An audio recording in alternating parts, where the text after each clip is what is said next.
and running. Let's see. You host, you ask the questions. I'm Yep. just following you. I don't Yep. have the energy to think. I'm just going to react. That's that's pretty much how every show goes, right? Well, except that one that I hosted. Yeah, exactly. You actually had to think about that, huh? Oh God, it was a lot of work. Okay, it says I am live. Look at that. Live. Alrighty. Test this. If I open up chat again, don't see anything. All right, we have it open. All right. Oh, there it goes. You ready? I'm ready. Let's do it. All right. Hey, y'all, it's Nick from Undefeated Productions, and welcome back to another podcast. It's been a while. We're doing a little bit different format here. As you see, we got Drew on the right side of your screen. We have a little different overlay. We're doing this live on YouTube. That means this goes straight up. Any mistake we make, you'll be seeing it live.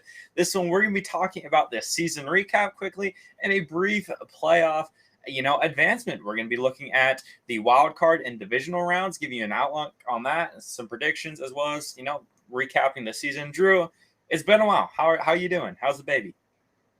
Baby's doing well. Giants are doing better. I'm so pumped about my team. They put together an historic season, something that the Giants in New York and San Francisco have never seen before. 107 wins, an absolute incredible season. And what do you know? The second best season, pretty much, at least for this year, the LA Dodgers, 106 games and second place. So sad, Dodger fans. You can all go screw off. Yeah, for sure. I mean, when we're talking about baseball as a whole, the season's so unpredictable. I think the Giants preseason had like a 1% playoff odds. Look at them now. Best record in baseball. Home field advantage throughout the playoffs. They beat out the Dodgers. First time in 8 years that a team other than the Los Angeles Dodgers wins the National League West pennant. I'm pumped up about it. I hate the Dodgers, and it's funny. I'm wearing my Met stuff. Elephant in the room now. Luis Rojas, as of today, his option is getting Fired. declined. He's gone. New manager. Don't know how I feel about that. He was put in a terrible situation. Last minute hire, of course, Carlos Beltran, sign stealing scandal. That was out the door. He got fired before he'd been managing a game. Then you had Luis Rojas, Yeah. and then you got COVID season, 60 games. That was a mess. This year gets put into it. We had the replacement era where we're starting a AAA lineup with teams with other AAA players. You had Will Tovar, you had Cameron Maben. I mean, we had terrible players playing for us. He succeeded in that, and then we lost DeGrom, and then from there on, decline. But that's the Mets season, It's over. 162 games, man. It's already over. That flew by. I don't know about what Amazing. it's crazy how fast that goes. And now we're going to have a crazier offseason. The CBA coming up. Very big question marks there.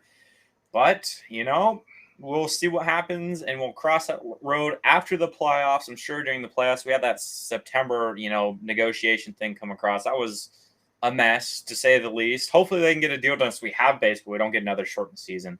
But we're going to But start it off. What? I will say this though, Nicholas, just before we start, it's great that we have a full postseason coming up and that we have fans in the stands. And I don't want to take that for granted. We went through last year a very bizarre postseason. And I know we all sat here and we said, yay, we have postseason. But it was just not fun watching playoff games in empty stadiums. And even when it got to Texas, and you did have some fans in the stands there, and in the World Series, to me, it just didn't have the same effect. There's nothing like playoff baseball. Nothing in any sport, especially those nitty gritty games that come down to the wire. My favorite part of postseason games, at least in my lifetime, is watching the fans during a playoff game biting their nails, praying, hoping, wishing, especially when their team's down. and then you get a comeback sometimes where something comes, a rabbit out of the hat, and those amazing roars of the crowd. Those are the moments that make postseason baseball special and make it different than any sport because you're never out of a game. And that's what I'm most looking forward to for the next 3 or 4 weeks is that energy that you get from the crowd. And it's going to start tomorrow at Fenway Park, Yankees Red Sox. What a start to the postseason. Yeah, that's going to be amazing. And you mentioned crowds. We got a little glimpse of it over the weekend. I mean, Seattle. I think this is a great way to start our season recap. AOS, the Seattle Mariners nearly missed the playoffs. They sold out their stadium 3 straight games over the weekend, Friday, Saturday, Sunday. That place was roaring, and for a good reason. I mean, the Seattle Mariners come out of nowhere, win 90 games, I believe it was, and just surprise everyone. They almost made the playoffs. If they won Sunday and either Boston or New York lost, they would have been had a chance to play in the wild card game. And the rest of the AL West, you have the A's, huge, massively disappointed. Billy Beane, Bob Melvin, potentially on their way to the Mets. And then you had the Astros, strong powerhouse of the division. The Angels, you had Mike Trout get injured, and Rendon, they were both out. And then the Rangers. But, I mean, the Seattle Mariners, definitely the highlight of that division. Man, they're crazy. And they did it with guys like, I think they were looking at their batting order. They had 3 dudes hitting under 200, locking it down with Kalenic. You had Cal Raleigh, and then you had another, I think their second baseman that's not Ty France, or their third baseman. But man, Seattle Mariners. Yeah. Kyle Seager. Yep. So, I mean, Kyle Seager. But what about Mitch Haniger? Oh, Mitch Haniger, fantasy steal, by the way. I drafted him in every single league. I mean, position rank 4 of all right fielders. He was an absolute stud. The Mariners, their future is looking so good. You're going to get $20 million more off the books with Kyle Seager, potentially keep him around another year. Kalenic, he's going to he's not going to hit 170 for his entire career, I'll tell you that much. Julio Rodriguez, Emerson Hancock, George Kirby. I mean, this team is loaded in the future. The future is bright, but I'd like to just go back to your point about the A's. What a disappointing season for Oakland. High expectations, and the sad thing about the team, living here in the Bay Area, is the future is unknown with this organization. That they've been able to piece it together the last few years, even under the most difficult of circumstances. I think you make a great point, Nicholas. I think Melvin and Bean are on the move. I just don't think that they're going to be able to muster another season under these conditions, playing in that stadium with that sort of cloud hanging over the organization. And then the Astros, we talk a lot of crap about the Astros, and rightfully so. They were cheating, basically.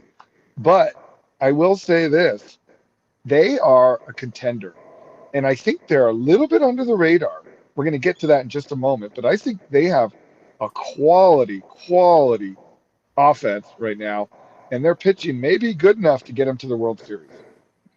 Yeah, I mean, and we're also talking about an Astros team without Justin Verlander, done for the season, Tommy John. Hopefully, he's a free agent after the end of the season.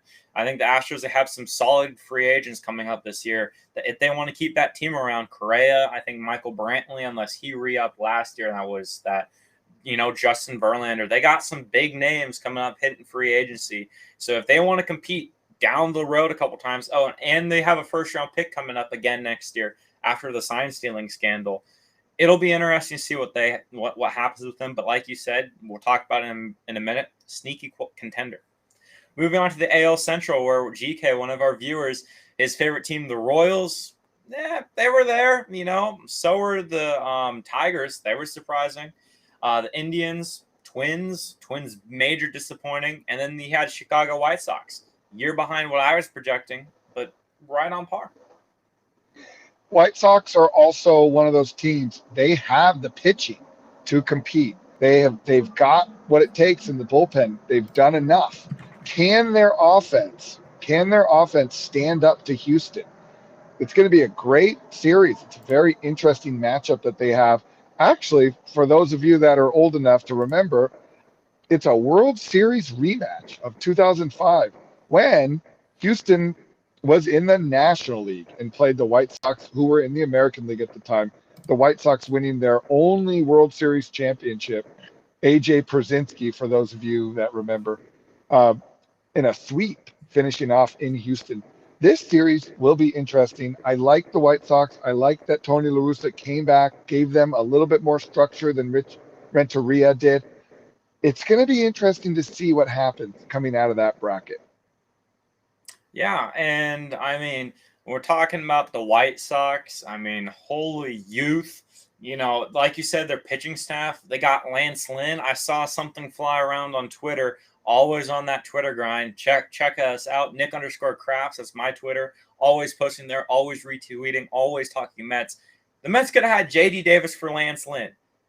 And we'll talk about the Mets again a little more in just a moment here. But when we talk about that, like, I mean, the White Sox, they have Lance Lynn. I mean, AL Cy Young contender if he doesn't get hurt, you know, in the middle half of the season. But you got Lance Lynn. You got Carlos Rodon, Dallas Keuchel, Dylan Cease strikes out over 200 on the season. I mean, you have the bullpen, Crochet, Kimbrel, Liam Hendricks, newly signed, locking it down in the 7th, 8th, and 9th inning. I mean, this White Sox team is going to be deadly. You know, you talk about the youth, Eloy Jimenez, Luis Robert. You know, you have Jose Abreu, Yohan Moncada, Tim Anderson. I mean, this team is absolutely loaded. You know, I said last year they were going to beat the A's. I picked them to win the division last year. You didn't have faith in that. You know, look where they ended up. They won the division.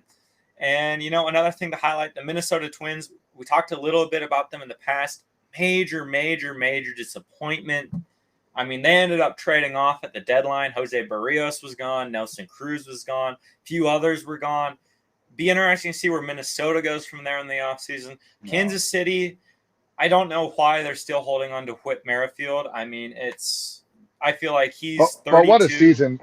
But what a season for Salvador Perez. We have to mention that. Just a historic season for a catcher. For those of you that have never caught a game, it is the most difficult thing to hit when, you know, to especially hit for power, because the first thing that goes as a catcher is your legs. And what do you need to hit home runs more than anything? Your legs. And we've seen catchers break down over the years. We've seen it happen. Even Buster Posey needed a year off to be able to have the season he had this year, and he still struggled at least hitting for power down the stretch. What this man did this year was an absolute miracle that a catcher can hit that many home runs. Kudos to you, Salvador Perez. Yeah, I mean, you look at Salvi Perez. I mean, even in the home run derby, if it wasn't for Pete Alonso's just incredibleness, he could have easily just won. As GK says, Salvi's just too elite. 48 home runs. That's a new record by catchers. I believe he was one off of the Major League or of the Royals home run record. Yep. I mean, Salvador Perez, crazy. I mean, he's coming off Tommy John surgery. You know, in 2019, that was. He had the shortened season last year. And, you know, just this offseason, I mean, everything was just firing all cylinders. As you mentioned, first thing to go is catching is your legs. I mean, I've done it before. I've gone to hit. My legs feel like jelly up there. I mean, you're up and down, blocking, getting thrown around, you know, just trying to run around at second base. I mean, it is just crazy. So, I mean, well done, Salvi. And then the Indians, see what happens in their offseason. And then the Tigers, big spenders potentially. Great season. You know, great season. Great AJ season. Hinch. Cap space. Yep, lots of cap space. I mean, look at their future rotation. You know, Casey Mize is going to lock that down. They're just drafting pitchers. I mean, they got Jackson Jobe. I think that was regarded as the highest high school prospect coming out of the draft. So, I mean, they are looking very, very good. This AL Central. Loaded. Going to be a 2-team race down the line. And then potentially the Royals a couple years behind. Bobby Witt Jr. coming up. And then we'll move on to I see 3 teams running this division for the next 10 years. The White Sox, the Royals, and the Tigers. And it may be in the opposite order. The Tigers may run this division for the next 5-10 years. Yeah, so it'll have to be. I think that'll all be dependent on how much pitching the White Sox can accumulate as they have some of the older guys, Keuchel, Lance Lynn, Carlos Rodon, I think pushing 30. So it'll be interesting what they can get out of their young starters like Michael Kopech. Don't forget about Ace Lacy for the Royals, that too. Moving on to the most competitive division all of baseball, 4 teams with more than 90 wins, and then you have the Baltimore Orioles. What can give us on this division? Well, I will say, go back and watch our season preview for the year, and a certain someone that's name starts with a D and ends with a W said that the Toronto Blue Jays would be very competitive and that they would push it until the last weekend. I said it, go back and watch it. I said they would miss the playoffs, but boy, was I close. And that is a team to be reckoned with. That offense, unbelievable. George Springer coming back, making an impact, and so much depth. And you got to love the home run jacket. I mean, it's just too cool. You know, just a great team to watch. Another sort of, sad moment to see that they didn't make it, but you can just see them knocking on the door for the future. And then the rest of the division, what can you say about the Tampa Bay Rays? They are just a model of consistency. To me, they are doing what the San Francisco Giants did in the National League, but they've been doing this for 5 years. What they do is they accumulate the most depth that they can possibly have on their roster. They always have the right pitcher in the right moment. They always have the right hitter in the right moment, whether it be someone off the bench, whether it be a catcher like Zanino, or look at Brandon Lau, what he did the other day in a game that didn't even matter to the Rays. 3 home runs on the biggest stage to just make the Yankees sweat a little bit more, which everyone loves. This team is loaded. And I think, I hate to say this, but I think they will be beating the San Francisco Giants in the World Series. I will be talking about this in just a moment.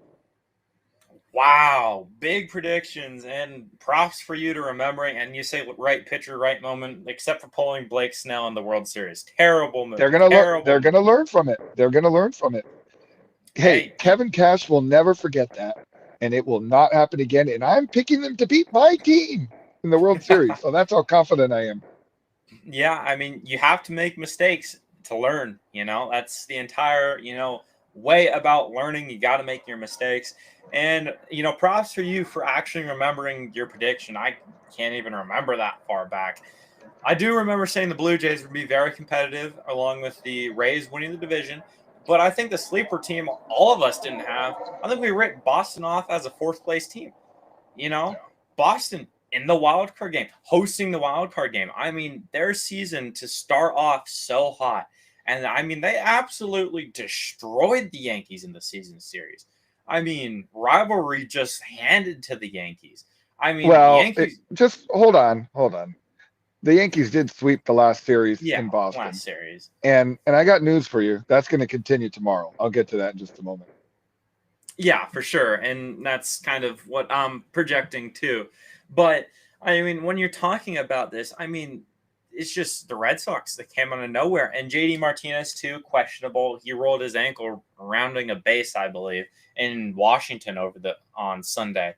But I mean, the Red Sox came out of nowhere. The Blue Jays, I think this Blue Jays team is a much, much more likable team than that one that was getting run out in 2015. The mid 2010s with Jose Bautista and Rougned Odor, fist Much better fighting each teams. other at second base. But I mean, it's just like I think this team's so likable. Vladimir Guerrero Jr. potentially was pushing a triple crown if it wasn't for Salvador Perez, being there, just absolutely getting every single RBI on the planet. And then you mentioned the Yankees and the Rays. The Rays, I mean, they're the Tampa Bay Rays. This is what you're going to be able to forecast with the next 10 years It's almost. time. I mean, it's just going on and on and on, and they're bound to win a World Series coming there. And then the Yankees, for a second, I was hoping for it. I thought they would miss the playoffs through some time, needed to lose and then lose again. The Rays almost played spoiler on that, but I mean, the Yankees juggernaut, They're always going to be there as well. Moving on, National League side of things, the most disappointing division in baseball, the NL East. You know what? I'm not even going to waste my breath. It's a division that I knew would be a dud. And why? Because I'm not even going to, honestly, I'm not even going to knock on the Mets. That's like beating up your little sister. I'm not going to do that. But come on, Atlanta. Come on, Philly. I mean, really?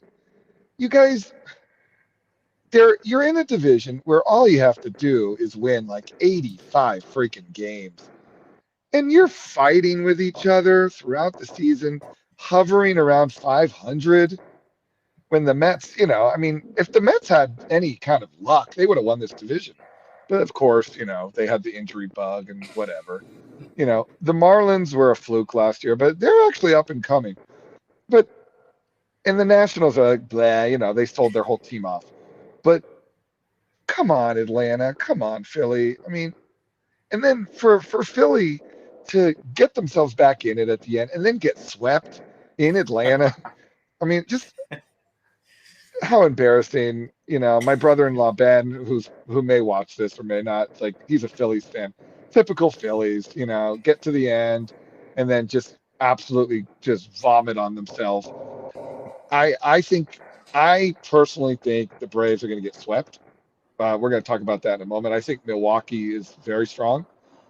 Um, I don't think this division has much to offer. And to be honest, I don't think they have much to offer in the future either. Yeah, I mean, when we talk about it, the Braves put themselves in this position at the trade deadline, getting Adam Duvall, Eddie Rosario, Jorge Soler. They absolutely carried their infield, the best infield, I think, potentially of baseball of all time. You got Freddie Freeman, Ozzie Albies, Dansby Swanson, Austin Riley. I mean, those four guys, Yeah. they almost all hit 30 home runs, I believe. Dansby was 3 short. But I mean, crazy infield. Pitching staff, Soroka's hurt. Ronald Acuna Jr. down for the season. The Phillies, you explained it all. They're trying to get Bryce Harper to win MVP. And the most crucial series of the season, he goes 0 for 11 with 5 strikeouts. I mean, you can't be an MVP when the most crucial series. And the Mets, the only thing I can talk about them forever. The only thing I'm going to say, 100 plus days in first place is the most days in first place without making the playoffs in MLB history. The Marlins, up and coming, greatest rotation potentially in the future. And the Nationals, onto the NL Central. Answer before you move on. Answer this one question for me. All right. Who's a better player right now? Bryce Harper or Brandon Crawford? Right now, Bryce Harper and Brandon Crawford. In what regard? As if you were going to vote for MVP and you had only those two guys, who are you going to vote for? You're going to vote for Brandon Crawford or Bryce Harper? Just be honest with me. I think I think the player that means more to a team that is more valuable leadership wise and taking the entirety of together, Brandon Crawford. I mean, he is just a leader on that team. In most crucial spots, he was always coming through for the Giants down the stretch. Harper, I mean, he had under 90 RBIs this season. I don't know Crawford's stats. Crawford finished the season with 90 RBIs. 90 RBIs. I mean, Crawford, he came out clutch. I mean, if you don't have Crawford and Posey and Belt carrying this team, the Giants are not a team, pushing that. I think the Giants should get some MVP recognition, a lot more than what they'll probably end up with. Okay, that's all I wanted. That's all I wanted to know. We'll talk more about the Giants in a minute, but thank you for answering that. And if you're asking, Juan Soto is my MVP. But onto the NL Central. Well, I mean, the story of the NL Central is the St. Louis Cardinals. It's just bottom line, and everyone's gonna crucify me on this show. I think they're gonna beat the Dodgers. Glad that me too. Everybody's crucifying me. I mean, we'll see on Wednesday. I could eat my words, but the story of this division is the St. Louis freaking Cardinals. What an amazing run. I mean, the only the only run that I can remember any kind of meaning compared to what they did were the Oakland A's in 2002. During that stretch, what the A's did that year, and I know you weren't even a thought back then. Your parents were still thinking about having a baby or not, and they probably were like, "Yeah, maybe probably shouldn't because the kid will be such an idiot." But anyways, that's another story. Uh, but 2002, the Oakland A's went on an historic run. They won 20 games in a row, and they did it coming from nowhere. They were, God, I think they were maybe 5 games over, just like the Cardinals. And suddenly they go on this streak, and they are now the juggernaut of the American League.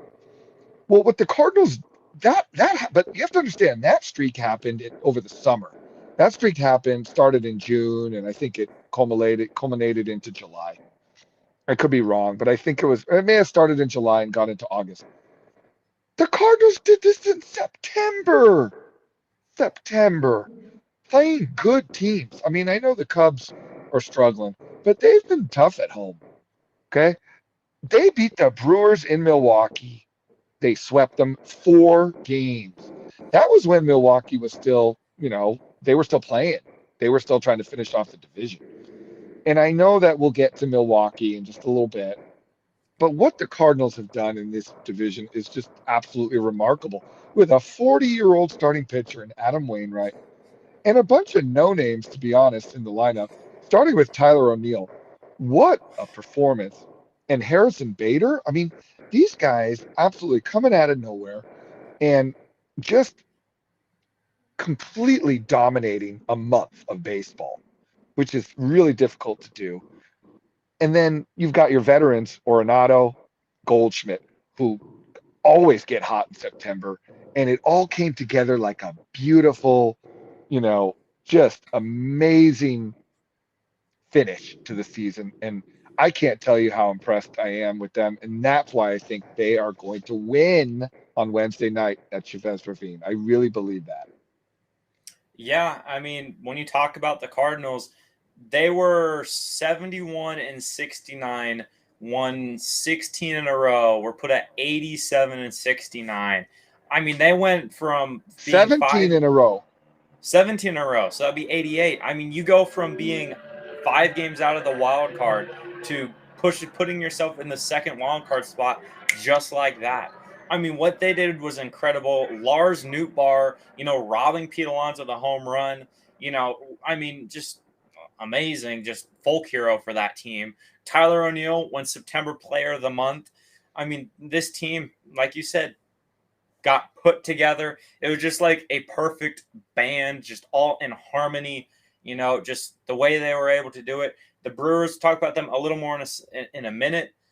They look very good. The Reds, I mean, kind of what you could expect out of the Reds. The Cubs, disappointing. They sold off. Go back to the beginning of the season, and there was a certain someone, name started with an N, who predicted the Reds to make the playoffs. Did I I think, actually? yep, you did. Oh, I think you should I go might back have. and watch it, young man. All right, I will go back and watch it. I might have done that. I've been a believer on the Reds, but I mean Sonny Gray, he. I mean, I know also Luis Castillo, terrible start to the season. They kind of threw themselves off from the beginning. They were in the hunt for a while. They were the third. They were the last team to get eliminated from the wild card race. They So were. I mean, they were close to it. If it wasn't for the Cardinals getting absolutely red hot there, they were in it when the San Diego collapsed. Talk about them in a minute, and then the Pirates. Yeah. They're the Pirates, and then on to the craziest division of them all, the NL West with the Giants and the Dodgers. It's the greatest. It's the greatest division race. I'm not going to call it a pennant race, really, because it's not for the pennant, but it's the greatest division race in the history of the game. It's not that there's nobody that can tell me or anyone that this was not the best division race in the history of baseball. We're talking almost 200 years.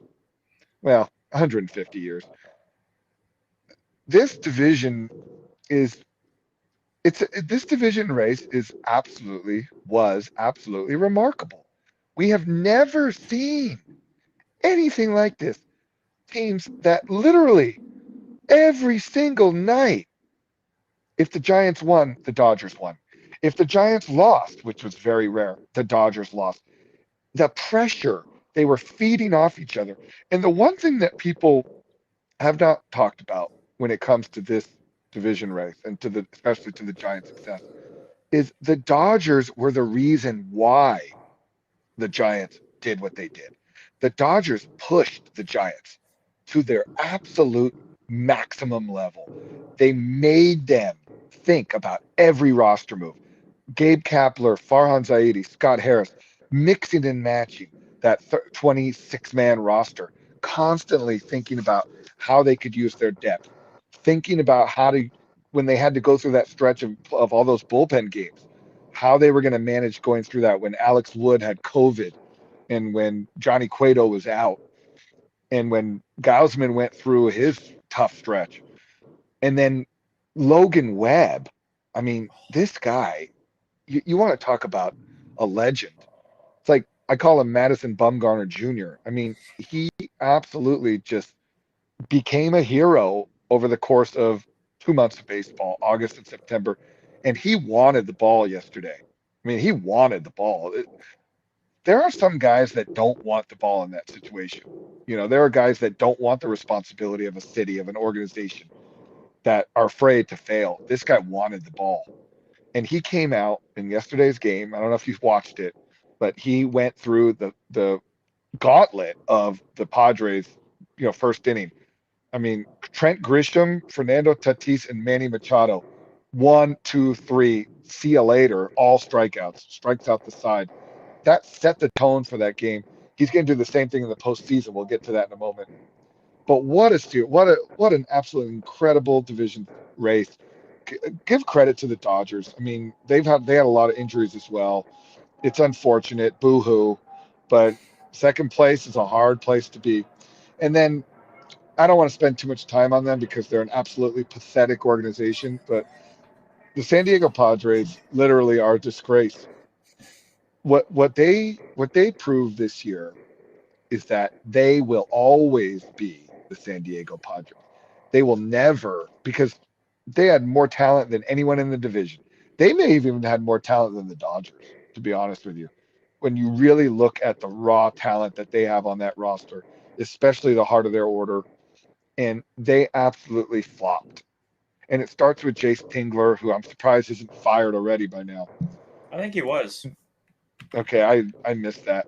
But Bruce Bochy, we all know Bruce Bochy's coming. You know, it's just a matter of time. If it's not this year, it'll be soon. But I'm almost positive they've already offered him the job because they know that Bruce Bochy's a winner, and they should have never fired him in the first place, or they didn't extend his contract in 2005 or 2004, and then he became the Giants manager in 2005. Absolutely a disgrace of an organization. They should be ashamed of themselves. If I were the owner of that team or the GM, I wouldn't even let them go on vacation. I'd be like, you guys are practicing all freaking off season. You're gonna live at the damn ballpark. You guys are a disgrace. Great division. Give credit to the Rockies. They hung in there. And of course the Diamondbacks. What are you gonna say? Yeah, Nothing I to mean, say. yeah, exactly. I mean, you nailed it on the head. Giants and Dodgers feeding off each other. What a division race. I mean, every single day. You mentioned Logan Webb. I got the ability to watch Logan Webb absolutely obliterate the Mets in person. Man, that was just amazing to Oh, it's see. dominant. It was dominant. Yeah. I mean, he was under 80 pitches after 7 innings. I mean, you talk about the Mets being a disappointment. I mean, there's that. But I mean, Logan Webb from there on out, I mean, just complete and utter dominance. He wants the ball. He takes it 7 innings, 4 runs. Gives up 3 straight hits in the seventh inning. I actually did Yeah, I not don't even watch the count game. those. Yeah, I didn't watch the game. I don't know what type of hits they were. Ending the day 4 earned runs. I was at a baseball tournament, Yeah. but goes out there, hits a home run as well. Got to mention that potentially the last, regular season game where pitchers can Mm. hit. Man goes yard. You know, you had the postseason to get some hits, you know, but I mean, potentially the last day, you know, universal DH coming next year. The Dodgers, I mean, give it up for the Dodgers. You know, second place, baby. They're finally just done. No longer division champions. You know, 8 years gone. 8 years. I mean, no, this division, nobody could have ever thought that the Giants, who are being projected as fifth place, fourth place finishers, to go out and put up 107 wins. They were projected to be below 500.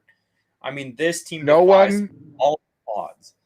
No one will ever be able to take away this accomplishment from this team, no matter what happens during the postseason, even if they go out in the first round, which I do not think is going to happen, but they will never, ever forget this season. Just an incredible performance by a team that showed grit, toughness, resilience, and heart, and also had a vision, as Gabe Kapler said yesterday after the game, a vision of becoming a team like the Rays, who, again, to me, they're the gold standard right now, and we'll talk about them in a moment. A team that prides themselves on having depth, a team that prides themselves on not relying on one superstar, but it's a team, a true team that can beat you in so many ways, in so many different types of incredible team. Yeah, and I briefly want to mention the Padres. I want to say my disappointment in the Padres. I mean, what the heck happened finishing below 500? I mean, you have almost $1 billion infield there. You know, what went wrong? I mean, Jace Tingler, I said that they're planning to fire it. That's what I read. I knew I wasn't going crazy, seen the reports on Twitter. But I mean, the Padres, what happened with them? You mentioned Bruce Bochy. I hope the Mets somehow reach out with them and their nonsense of an organization they are. He's not that dumb. Yeah, but I mean, like, you talk about two disappointments. The Padres, I think, are up there higher than the Mets. I mean, they were just so good. They had the wild card. They had the second wild card on lock and just absolutely collapsed. Yu Darvish absolutely just terrible. You know, their pitching staff terrible. You know, this Padres team has a lot to just figure out this offseason. Now with the Giants being massive contenders in this division. On to the playoffs. Here we go. The AL wild card, Yankees Red Sox. We'll do this fairly quickly. I like the Yankees. I think Garrett Cole, you know, Evaldi has been good, but I don't see him being able to navigate this lineup. I wouldn't trust the Red Sox bullpen with, you know, a paper bag at this point. I think the Yankees win. I'll give you a score. I think it's going to be 8-5 Yankees. Yeah, I'm going to agree with you there. I go back to, I think, the most meaningful game of Garrett Cole this season. I mean, when against high leverage teams, he does have an ERA above 5 in games that matter. But I mean, you go off to the most meaningful game, I think, to him returning to Houston, refusing to let Aaron Boone take him out in that ninth inning, just cussing out Boone to stay in the game, finishes off at 100 on a strikeout fastball.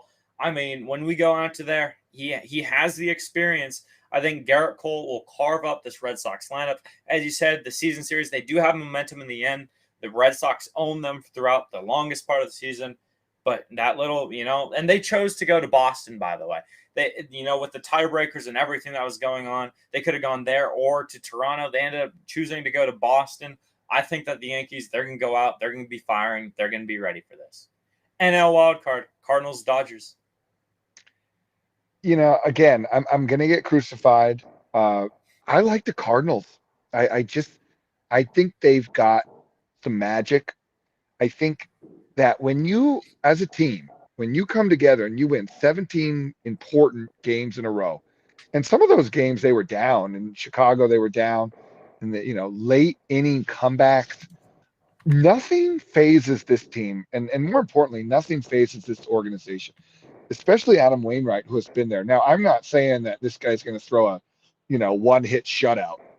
But I think he's going to give them a good 5 2/3 innings. I think he's going to hold down the lineup. Max Muncy being out is a huge blow to the Dodgers. I think the Cardinals are in a situation which is very dangerous, and that is they have nothing to lose. Nobody thinks they're going to win this game. Nobody expects them to, especially in the writers, anybody in the media. But they know they can beat the Dodgers. They've proved it during the season that they can beat them. They match up well, and I just think it's the kind of game that the Dodgers don't excel in. I don't feel like the Dodgers do well in games that they have to win. I think they put a lot of pressure on themselves. I know they won the World Series last year. I know they came back. This is a different year. What have we seen over the last 3 or 4 years? We've seen them lose a game 5 to the Mets. We've seen them lose a game 5 to the Nationals. And we've seen them lose a game 7 to the Astros. What's the one thing that all three of those games had in common? They were all at home. They were all at Chavez Ravine in front of a crowd that expected them to win and had high expectations. I think the Cardinals win this game. I think it's close. I'm going to go 4-3 Cardinals. Yeah, and I mean, you nailed it right on the head. I mean, the Cardinals are going to be massive underdogs. They've done it in the past. They've beaten the Dodgers, and the Dodgers, they have this knack for just blowing it in front of their home fans. We saw it with the Nationals. It's time. They're in the wild card for the first time in in a long time, and 8 years division championship. I think that this one game playoff, it's something new to them. It's something foreign to them. I don't think that they're going to be able to just wrap their head around it. It's one and done. And I think the Cardinals, they've been hot. Whatever they're doing, it's working right. I think the Cardinals, they're going to go out. They're going to bust down the Dodgers' door. You've seen them get eliminated in every possible way, except for the wild card over their utter dominance of winning the division. It's time that they go out in the wild card. And I saw it on Twitter. Somebody, like a month ago, right at the beginning of the Cardinals hot streak, when they won about 4 in a row, 5 in a row. So like the Cardinals are going to the wild card game and knocking out the Dodgers. It's time. It's time for that to happen. Go Cardinals. Go Cardinals. Go Cardinals, baby. Yeah, I know you spent some time in Missouri. Yeah, we spent lots of time in Missouri. All right, divisional matchups. We're going to go back to the AL. White Sox, Astros.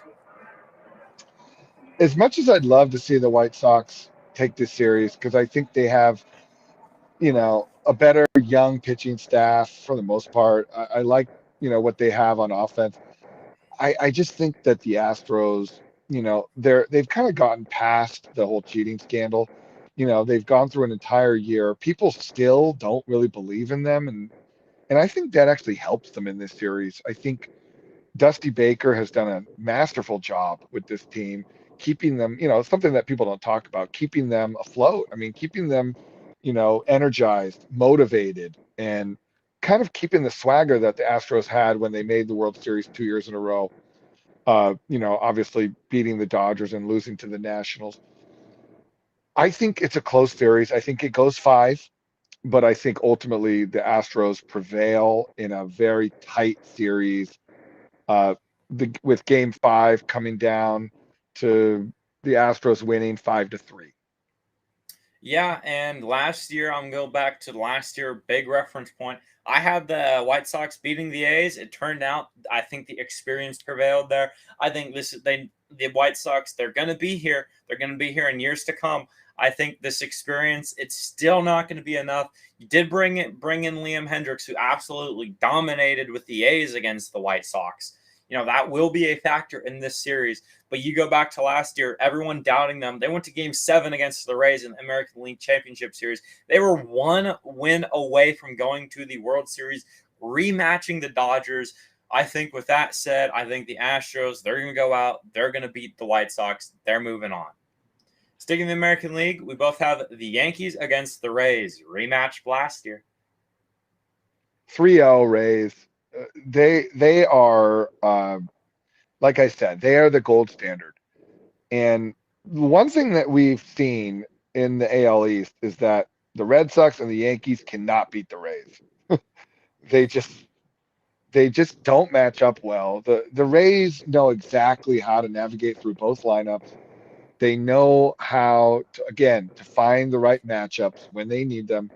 They're going to be at home. They're going to have the first two games there. They're going to be well rested.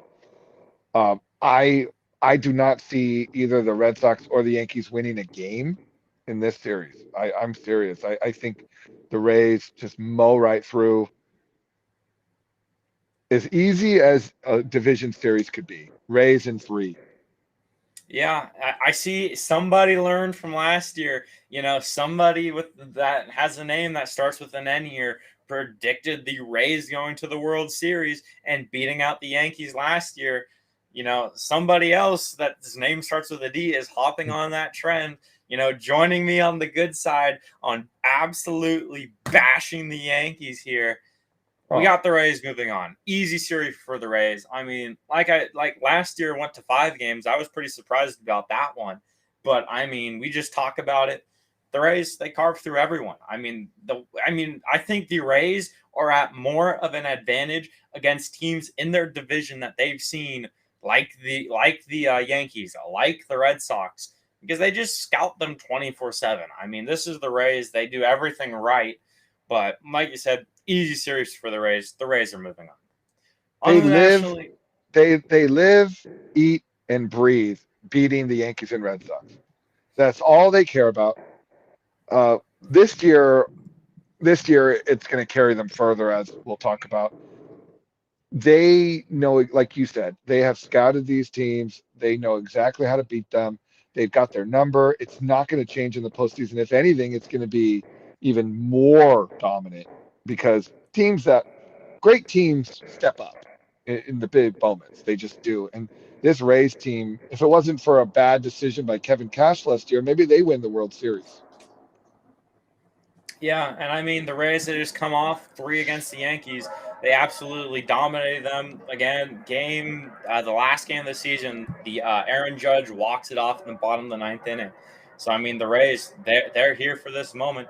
100 wins. They're going to add to that. They're going to look for that magic number, I believe, of 11. It is to win the World Series Yep. this year. On the National League, the Braves and the Brewers. You know, I look at this series the same way as I look at the Rays and Yankees or Rays and Red Sox. And I think the Brewers are just, I think they're going to handle Atlanta. And I think part of that really comes down to the pitching. I mean, it's quite simple. You know, we all know, any of us that know anything about baseball, we know that starting pitching rules when it comes to the postseason. And even in this era of, not going through a lineup more than, two or three times, Woodruff and Burns, these two guys, what they've been able to do, in dominant fashion, and I don't know how they're going to line up the series. I assume they're probably not going to throw both of them at home. They could. I mean, I could be wrong.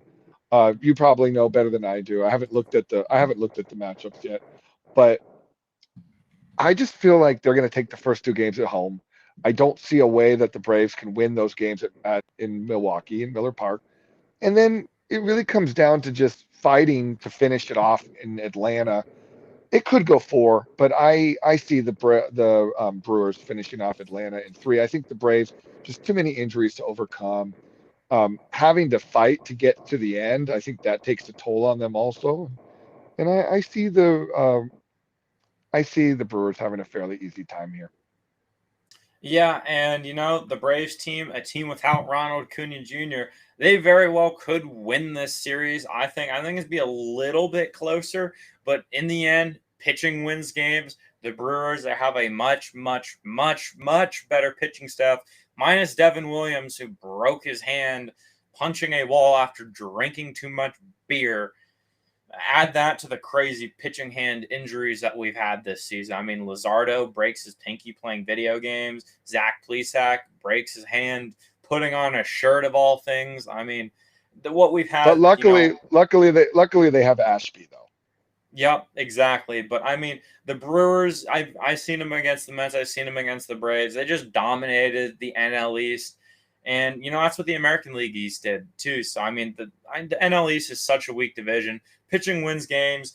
That's all you got to say there. I was on that Braves bandwagon. They almost got the Dodgers 3-1. Drew was sweating over there because I picked the Braves to go to the World Series. They almost had the Dodgers, but they ain't going to do it this year. The Brewers are moving on. On to your favorite team, the Giants, against the St. Louis Cardinals. Who you got? I like the Giants. I think they're gonna be dominant. I don't see it changing. This is a team that has not lost 2 in a row. God, I can't even remember the last time they lost 2 in a row. And if they did, they bounced back real quick.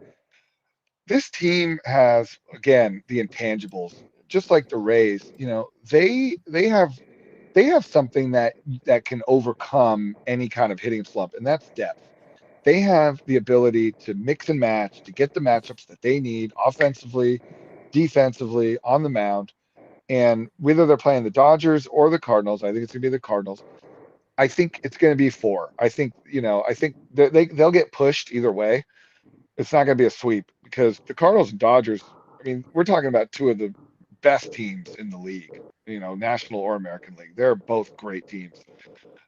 Unfortunately for the Cardinals, when they get into a 5-game series, they just don't have the pitching depth to match up with the Giants. Remember, Alex Wood and Anthony DeSclafani, they've been solid all year. I mean, really, really good. DeSclafani, to me, is actually quite underrated. And one of the reasons why they won 107 games, great start to the season, really helped carry the Giants.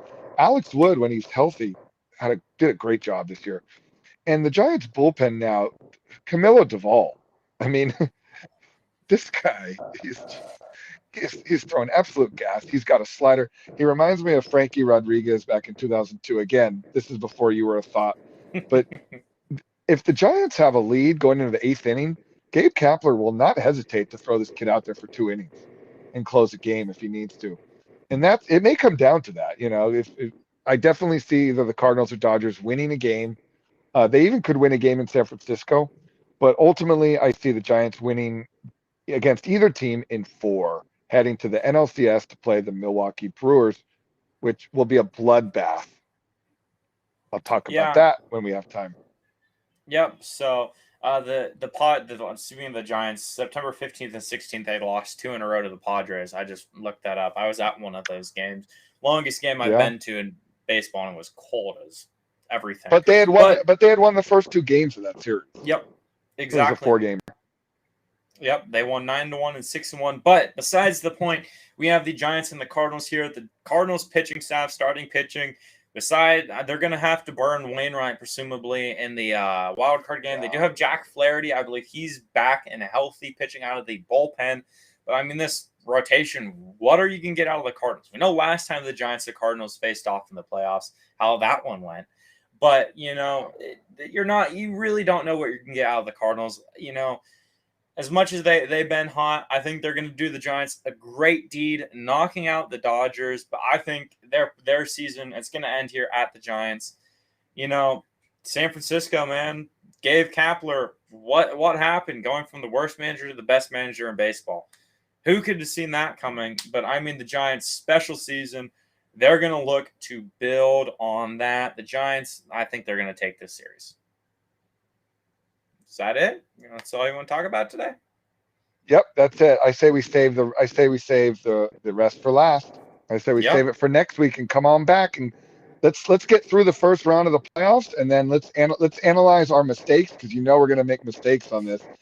I don't think there's ever been. Well, I did get the World Series right last year, Dodgers and Rays, but I say we go through it. Let's see how it plays out, and then we'll get back to you guys next week. Yep, so sounds good. After the divisional series ends, expect another one of these. We may do it live again. This was pretty nice, actually, just being able to talk. Not many mistakes, nice, simple, easy. We're M stream. It's going to be on YouTube for everyone to watch.